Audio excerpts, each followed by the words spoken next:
Nexus. 7 drifted like a scar of metal against a dying red star it circled. The star's weak light painted the station in constant rust-colored shadows, making every corridor feel older than it was. No flags flew here. No empires claimed it. Nexus 7 belonged to no one, and that was exactly why everyone came.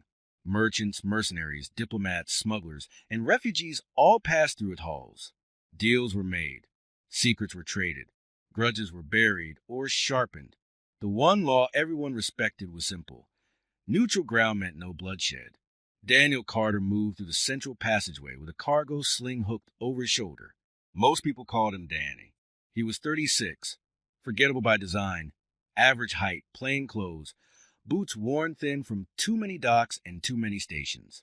His face carried exhaustion like an old friend, the kind that never really left. He didn't look dangerous. That was the point. Danny had spent the last 8 years hauling supplies across the outer systems.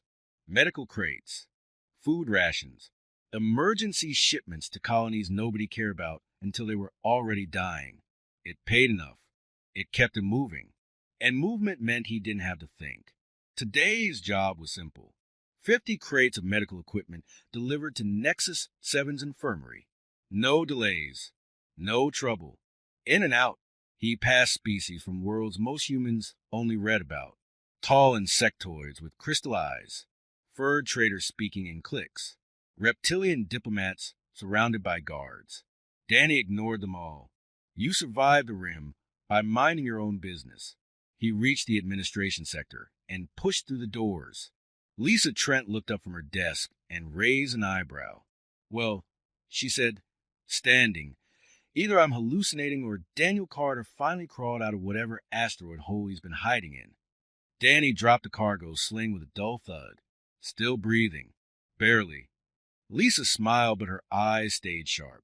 She ran human affairs on Nexus 7, one of the few officials who actually earned respect. She gestured toward the datapad. Medical Bay, Doc 7. I'll send loaders. Appreciated. She studied him for a moment longer. You look worse than usual. High praise. You should stay a few days. Eat real food.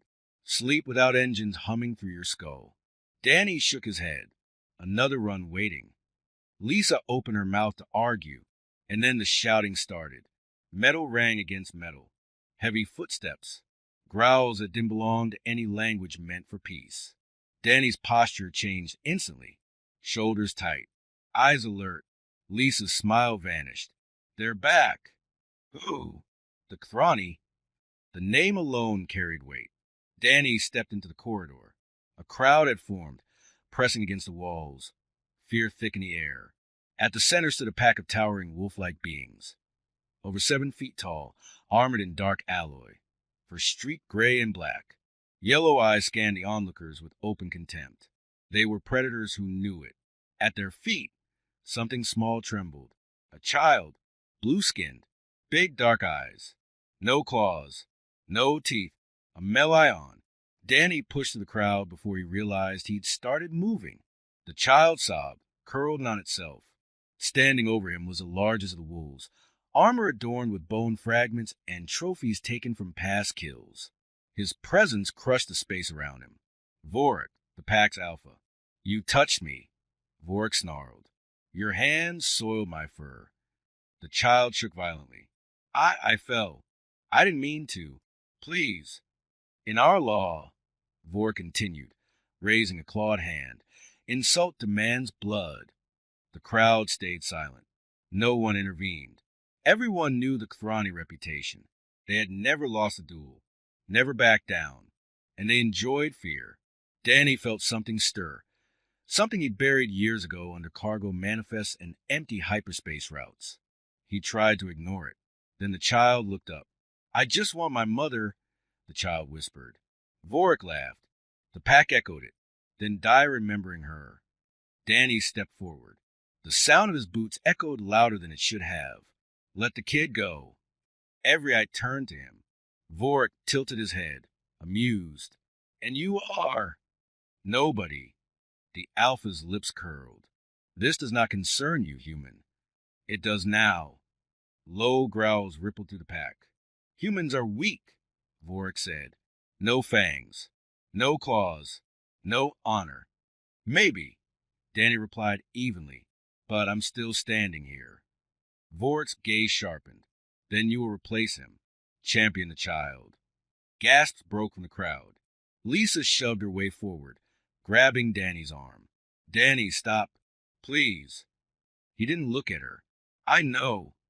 Vorik threw his head back and howled. Tomorrow, the arena, you face my chosen. Danny nodded once. I'll be there. He knelt, helping the child to his feet. Go. Find your mother. The wolves parted, still laughing. Lisa stared at him in horror. They've never lost. Danny's eyes were cold, empty. Then they've never fought someone who's already lost everything. As the crowd scattered, whispers ignited across the station. A human cargo hauler had challenged the K'thrani. And Nexus. Seven would never be the same again. The news spread through Nexus 7 faster than any official broadcast ever could. By the time the artificial lights dimmed into the station's night cycle, everyone knew a lone human had accepted a K'thrani honor challenge. Not a soldier, not a mercenary, a cargo hauler. No armor, no weapons. Most assumed it was suicide. In the K'thrani quarter, the pack celebrated. Fires burned in open pits designed to mimic their home world's hunting grounds. Warriors drank fermented blood wine, howling as they recounted old victories.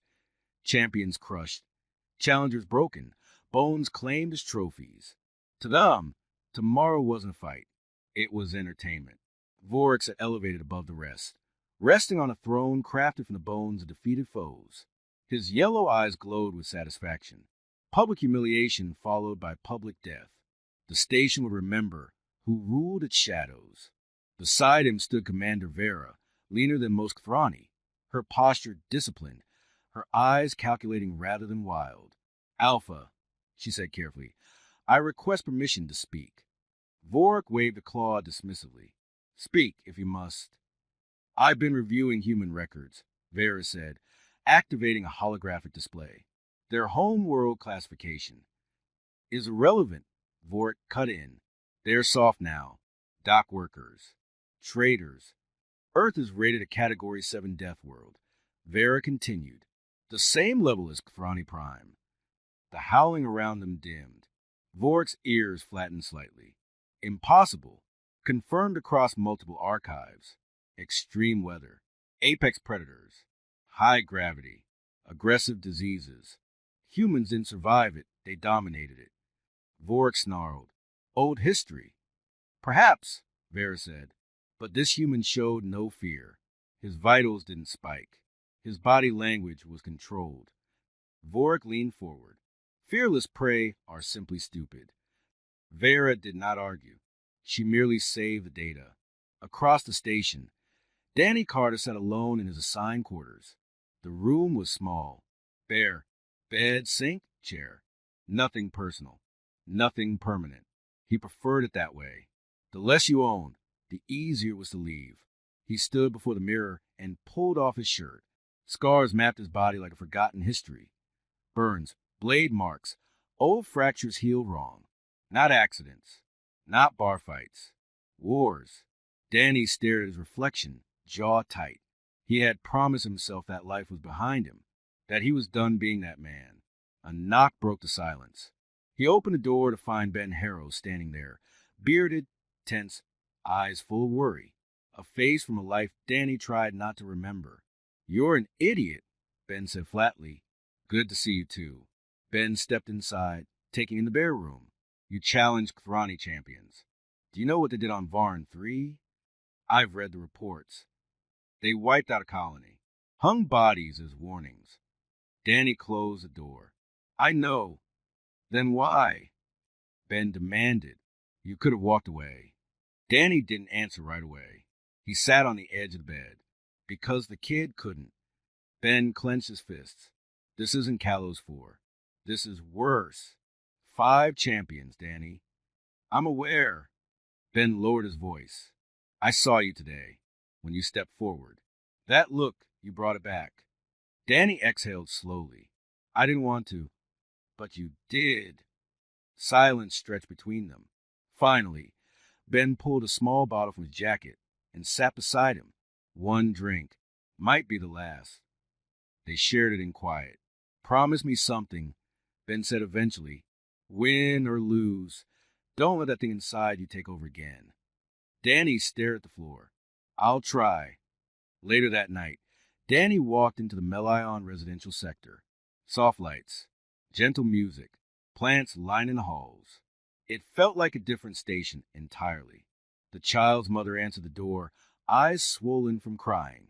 When she saw Danny, her knees nearly buckled. You came back. I said I would.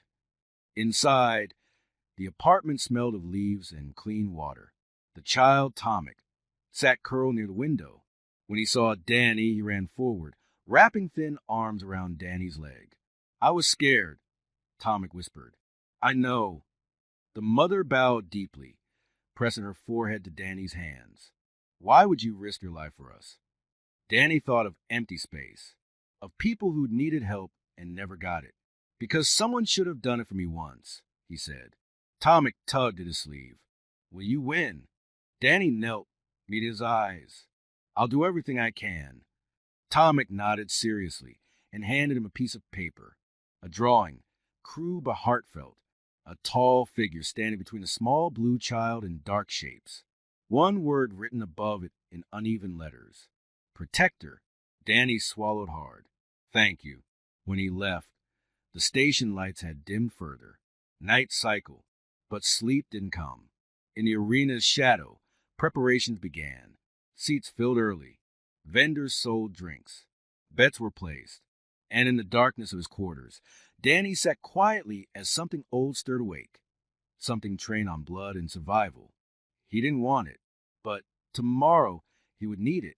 The arena of Nexus 7 had been built long before most of its current visitors were born.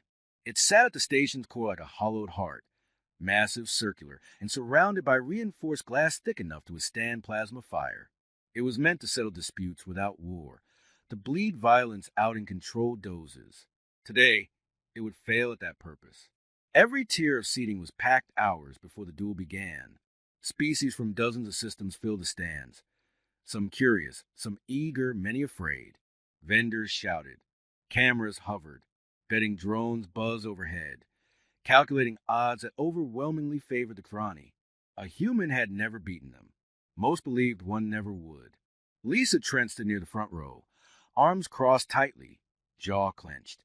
She'd approved 100 duels over the years, but never one like this. Behind her sat Ben Harrow, hunched forward, hands locked together as if he could pray hard enough to change the outcome. This is wrong, Ben muttered. They're going to tear him apart. Lisa didn't answer. She remembered files that never officially existed, missions erased, casualty numbers buried, and one name that kept reappearing like a ghost that refused to stay dead. Daniel Carter. The Kathrani entered first. The main gate opened with thunderous clang, and the pack poured in, armor gleaming, claws raised, howls echoing off the glass walls. Their presence alone pressed down on the crowd like a physical weight. They moved with predatory confidence, knowing the outcome before the fight even began. Vorik strode at their front, chest adorned with trophies, eyes burning with anticipation. Behind him came the 5 champions, his finest killers. Each one bore scars from dozens of victories. Each one had ended lives in this very arena. The crowd reacted in waves. Cheers from the bold, silence from the wise. Vorik raised his arms. Today, he roared, we remind the station who rules the strong. The pack howled in unison. Then the opposite gate opened. Danny walked out alone. No armor, no weapons, no ceremony.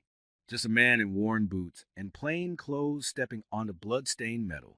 Laughter rippled through the Kathrani ranks. Some pointed. Others mocked with exaggerated bows. Danny didn't react.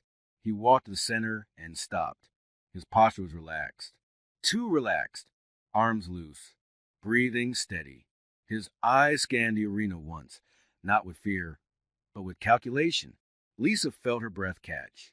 The station official, a 4-armed being with green skin, floated forward, voice amplified across the arena. This is an honored duel under ancient law.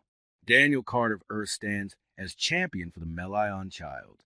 He will face 5 warriors chosen by the challenger. Victory ends a dispute. Defeat ends his life. The official turned to Danny. Do you accept these terms? Yes. No weapons. No. A pause. Do you wish to withdraw? No. The official turned to Vorik. Choose. Vorik smiled and pointed. One by one, the champion stepped forward. The official raised his arms. Begin. The first warrior moved instantly, faster than the crowd could follow.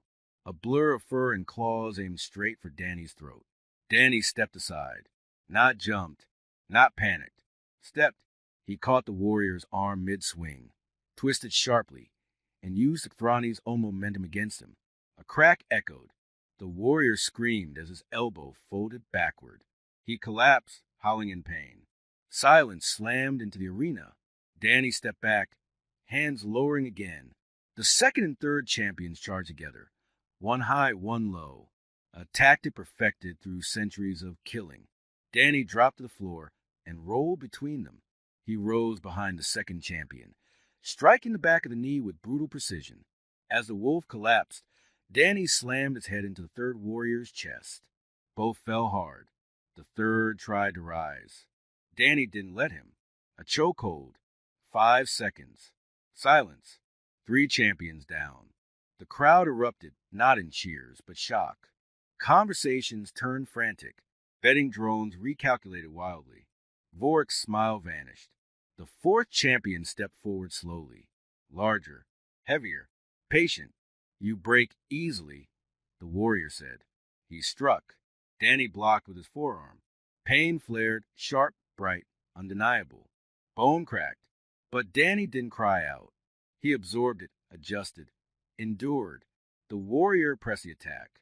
Blow after blow landed. Danny's ribs screamed. Blood ran down his face. Still, he didn't fall. The warrior slowed, breathing harder now. Danny stepped inside the claws and locked his arm around the wolf's neck. Yield, he whispered. The warrior struggled, pride fighting oxygen. Then his body went limp. Danny lowered him gently to the floor. Only one champion remained. The youngest. He looked at the fallen bodies, at the blood, at the human still standing. He backed away. Vorik roared, "Fight!" The young warrior lowered his head and stepped out of the arena. The duel was over. Danny stood alone at the center, broken arm hanging uselessly, blood dripping onto the floor. The crowd exploded, this time in sound. Lisa gripped the railing, shaking. Ben stared in disbelief. Vorik's voice cut through it all. "Stop." Danny turned slowly. Vorik stepped into the arena, claws unsheathed, rage burning reason away. "You humiliated us," the alpha snarled. "You don't walk away." The official tried to intervene. Vorik struck him aside like an insect. The pack flooded in, 15 warriors, armed. Panic erupted in the stands. Lisa whispered, "This is going to be a massacre." Ben watched Danny's face. Something changed. The restraint vanished. The mercy faded. Danny rolled his shoulders and flexed his good hand. "I warned you," he said quietly. The pack charged, and hell followed. The first Kthrani reached Danny at a full sprint, blade raised high. He never saw it coming. Danny pivoted just enough to redirect the strike, stepped inside the wolf's reach, and drove his elbow up under the jaw. Bone shattered. The Kthrani dropped instantly, lifeless before his body hit the floor. Danny caught the falling blade, without looking. That was when panic truly began. The pack attacked together. Trained hunters using flanking patterns perfected over centuries. They expected screams. They expected chaos. They expected prey behavior. They got none of it. Danny moved like a storm with purpose. He never stayed still. He never allowed himself to be surrounded.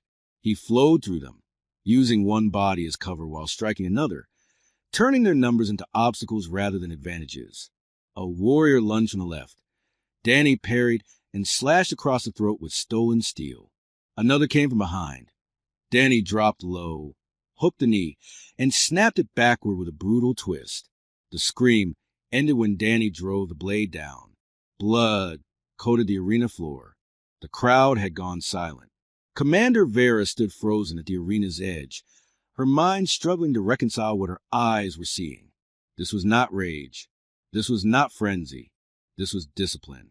This is how they survived, she whispered. This is how humans became dominant. Two K'thrani tried to pin Danny from opposite sides. He allowed it on purpose. At the last second, he yanked one forward, forcing the other's blade into his packmate's spine. Danny finished the survivor with a precise thrust to the chest. Bodies piled up. The pack's formation collapsed. They were used to fear breaking their enemies. But Danny did not fear them. Fear to him was a luxury. Lisa covered her mouth, fighting the urge to scream. She had approved wars that killed thousands, but never like this. Never this close. Never one man dismantling a species' legend piece by piece.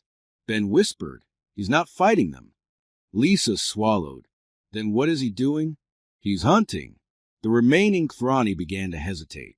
Small pauses, half steps backward. Their instincts screamed danger, but their pride refused retreat. Vork roared orders, trying to reassert control. Surround him. Tear him down. Danny heard the command and smiled faintly. A mistake. He went straight for the leaders. 3 wolves rushed them together. Danny threw a fallen body into the first, slammed the second head first into a glass wall with a crack that echoed through the arena, and buried his blade in the third's chest before the body even finished falling. The floor was slick now. Steam rose where blood met cold metal. The pack was breaking. One K'thrani turned and ran. Another followed. Then another. Predators were not supposed to flee, but instincts older than honor took over. Vork stood alone at the center of the carnage, chest heaving, eyes wide with something he had never known. Fear. Danny approached slowly, blade hanging loose in his hand. Broken arm ignored as if pain were irrelevant. "I am your alpha." Vork snarled, forcing his voice steady. "I have killed hundreds." Danny stopped a few steps away. "Then you should understand," he said quietly, "what it feels like to finally meet something stronger." Vork attacked with everything he had. Speed, strength, rage. Danny caught his wrist. Twisted. The shoulder dislocated, with a wet pop. Vork screamed and fell to one knee. Danny stepped back. "Get up." Vork stared at him, stunned. "Kill me." "No." Danny's eyes were cold, but not cruel. "Yield." Vork shook, breath ragged. His pride fought for dominance, but terror crushed it. "I yield," he whispered. The words echoed unnaturally loud. The remaining K'thrani froze. Danny released him and stepped away. "Take your wounded," he said. "Leave this station. If you ever threaten the innocent again, there will be no mercy." No one argued. They dragged Vork away, broken and defeated. The arena stood in stunned silence. Danny dropped the blade. It clattered uselessly to the floor. Only then did his legs begin to shake. Only then did the pain arrive. He turned toward the exit, exhaustion dragging at him like gravity. The crowd parted instinctively. Lisa ran to him, catching his weight as he stumbled. "You did it," she breathed. Danny shook his head weakly. "Not yet." Ben joined them, supporting his other side. "Medical bay. Now." Danny tried to protest, but his strength finally gave out. As they carried him away, no one cheered. No one spoke. They simply watched, knowing they had witnessed something that would echo through the galaxy. Because Nexus 7 would never again believe that humans were weak. Danny Carter drifted in and out of consciousness as the medical sled rushed through Nexus 7's inner corridors. The ceiling lights blurred into streaks of white and red. Every breath burned. Pain pulsed through his ribs in slow, heavy waves, but he welcomed it. It meant he was still alive. Voices echoed around him. Internal bleeding stabilized. Fractured ulna, multiple cracked ribs. "Keep him awake. Don't let him slip." Danny forced one eye open. Lisa's face hovered above him, pale and tense. "Easy," she said softly. "You're safe." He tried to speak. Only a rasp came out. "The kid," he whispered. Lisa swallowed. "He's safe. His family is under station protection." Danny closed his eyes again. That was enough. 3 days passed. When Danny finally woke fully, the first thing he noticed was a quiet. No engines, no alarms, just a steady hum of medical equipment and the faint glow of the dying red star outside the viewport. His arm was suspended in a glowing cast, wrapped in nanofiber braces that pulsed gently as they worked. His ribs were bound tight. Every movement reminded him how close he'd come to dying. The door slid open. Lisa stepped inside, carrying a cup of steaming liquid. Welcome back to the living. How long? Danny asked. 72 hours. You scare the doctors. Good. She smiled despite herself and handed him the cup. Drink. It tasted bitter and warm. Real tea, not synth. The Kthrani? Danny asked. Lisa's expression shifted. Gone. All of them. They left the station 6 hours after the fight. Danny exhaled slowly. Vorik was stripped of his rank by his own council, she continued. His pack scattered, their reputation shattered.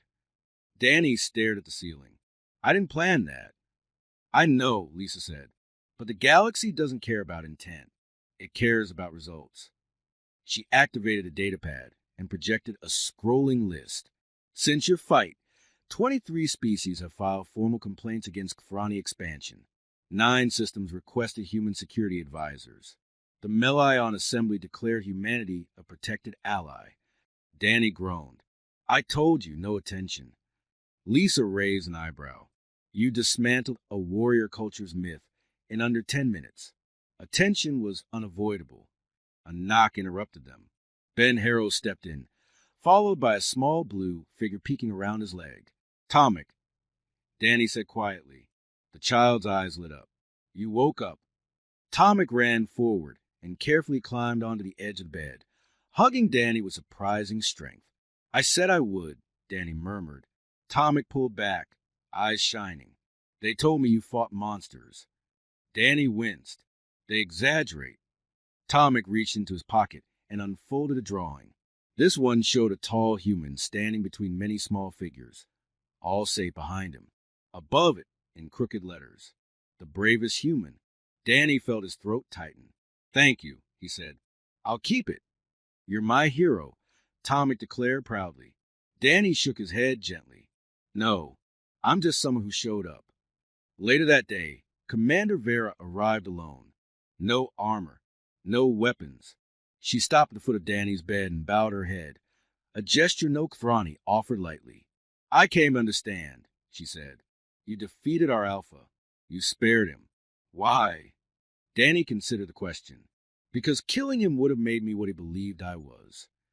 Vera's ears twitched. A predator? A monster. Danny corrected. And I've been one before. I don't want to be again. Vera studied him with new eyes. You believe mercy is strength. No, Danny said softly. I believe restraint is. She nodded slowly. Then your species is more dangerous than we imagined. Only if you give us a reason. Vera bowed again and left without another word. A week later, Danny's ship sat ready in Dock 12. Cargo loaded. Systems green. Lisa and Ben stood nearby as Danny finished his checks. You could stay, Lisa said. People want you here. Danny smiled faintly. That's exactly why I'm leaving. Ben clapped his shoulder carefully. Galaxy's going to remember what you did. Danny shrugged. Let it remember the right thing. His ship lifted off, engines flaring as Nexus 7 shrank into the distance. Inside the cockpit, Tomic's drawing was pinned beside the console. Danny stared at it for a long moment before setting a course toward the outer rim. Somewhere out there, someone would need help, and when they did, he'd show up. The galaxy did what it always did after witnessing something impossible. It talked, across trade stations, border colonies, and datanet forums. The story spread, first distorted, then exaggerated, then mythologized. A human had broken the Kthrani. A single, unarmed man had dismantled a warrior culture that had ruled through fear for centuries. Some called Danny Carter a hero. Others called him a weapon. A few more cautious minds called him a warning. Danny wanted none of it. His ship Wayfarer cut through hyperspace in silence, bound for a forgotten medical outpost on the rim. No reporters. No escorts. Just empty space and engine hum. Exactly how he liked it. He replayed the fight in his mind despite trying not to. Every strike. Every moment he'd nearly lost control.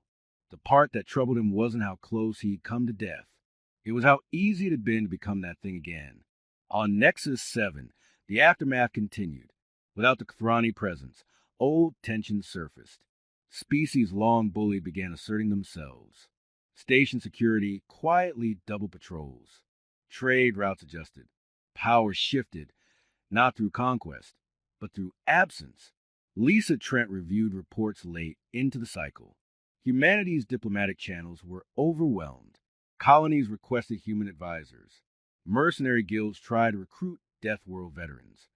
The Galactic Council scheduled emergency hearings on human combat potential, all because one man had refused to walk away. They didn't just beat the Kathrani, Lisa murmured to herself. They rewrote fear.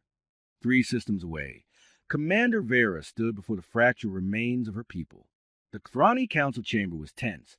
Howls replaced by whispered arguments. Vorik lay restrained at the center, no longer alpha, no longer feared. His injuries had healed, but something inside him had broken permanently. They call him the Quiet Predator. One elder spat. A human. Vera stepped forward. Names don't matter. Lessons do. Lessons, another snarled. He humiliated us. No, Vera corrected calmly. We humiliated ourselves. We mistook cruelty for strength. He showed us restraint. Silence followed. Reluctantly, the elders listened. For the first time in generations, the Kathrani considered a future not built entirely on terror, and they hated how much sense it made. Out on the rim, Danny docked at the medical outpost. The station was small, poorly lit, overworked. He delivered crates, signed manifests, fixed a broken loading arm without being asked. No one recognized him. That suited him just fine. A young doctor approached hesitantly. You're human, right? Last I checked. She hesitated. They say humans are dangerous. Danny handed her the final crate. Only when we have to be. That night, he sat alone in his cockpit, staring at the stars. Tomic's drawing fluttered slightly from the air circulation. Protector, bravest human. Danny rubbed his face. I'm not brave, he muttered. I'm just tired of running. Messages continue to come. Requests for help. Requests for training. Requests for war. Danny ignored them all, until one slipped through. A short transmission. No official seal. No demands. Just coordinates. And a single line. They took our children. Danny leaned back in his seat, eyes closed. He remembered a small blue child shaking on a metal floor. He powered up the engines. Back on Nexus 7, Ben Harrow watched the news feed flicker. They're calling it the Carter incident now, he said to Lisa. She snorted. He'd hate that. Think he knows what he started? Lisa looked at the stars beyond the viewport. No, and that's what makes it worse for anyone who decides to test us. Weeks passed, then months. Humanity's reputation shifted, not as conquerors, not as diplomats, but as something unsettling, a species that avoided violence, but ended it decisively, a species that didn't seek dominance, but refused submission. The phrase began circulating in military academies across the galaxy. Do not corner human. Far from the core, Danny's ship exited hyperspace near an unmarked moon. Sensors detected wreckage. Distress beacons long silent. He armed himself, not with advanced weapons, but with tools. Practical, efficient, as he prepared to disembark. He glanced once more at the drawing pinned to his console. Protector. Danny exhaled. All right, he said quietly. One more time. He stepped into the darkness. The moon had no name. It was a gray, fractured rock drifting at the edge of map space, scarred by old impacts of forgotten wars. No cities, no official records, just silence, and the faint echo of a distress signal that should have gone unanswered. Danny Carter stepped off his ship and onto the cracked surface. Gravity was light, air thin but breathable. His boots crunched softly as he moved forward, tools secure at his belt, posture calm but alert. The scars on his body ached in the cold, but he ignored it. Pain was familiar. Fear was not. The coordinates led him to a half-buried structure, once a research outpost, now a prison. Inside, the signs were unmistakable. Restraints sized for children. Energy scorch marks. Blood. That didn't belong to soldiers. Danny's jaw tightened. He didn't need to know who had done this. He already knew why. Power always preyed on the weak, until something stronger arrived. The slavers never saw him. They heard him. A scream cut short. A body hitting metal. Footsteps that didn't panic. By the time the last door opened, it was over. Danny knelt beside the frightened children. Different species, same terror in their eyes. He lowered his voice, gentle now. "You're safe," he said. "I've got you." One of them whispered, "Are you a monster?" Danny shook his head. "No, I'm human." The galaxy never received an official report of what happened on that moon, but ships stopped disappearing in that sector. Slave routes rerouted or vanished entirely. And among the criminal networks, a new fear took hold. Not of fleets, not of governments, of one ship. Months later, on Nexus 7, Lisa Trent watched a council broadcast with tired eyes. The Galactic Assembly had finalized new accords. Anti-slavery enforcement, protected species clauses, human observers invited, not as rulers, not as conquerors, but as deterrents. Humans don't even attend half these meetings. An aide remarked. Lisa smiled faintly. They don't need to, because the message had already been delivered. On Cthrani Prime, Commander Vera stood beneath an open sky for the first time in her life. No armor, no weapons. The old way was dying slowly, but it was dying. Young Cthrani warriors, now trained in discipline rather than brutality, in restraint rather than dominance. It was not easy. Many resisted, but fear no longer ruled them. Vera looked toward the stars. Somewhere out there, a human had shown her people that true strength did not howl. It waited. Danny didn't stay with the rescued children. He never did. He delivered them to a secure convoy, made sure their names were logged, their futures protected. Then he left before gratitude could turn into worship, because heroes stayed. And he was no hero. He was just someone who showed up. Years passed. The story of Nexus 7 evolved into legend. Some versions claimed Danny was a soldier engineered for war. Others said humans came from a world so violent it forged gods. A few claimed he never existed, that the story was propaganda. Humans didn't correct them.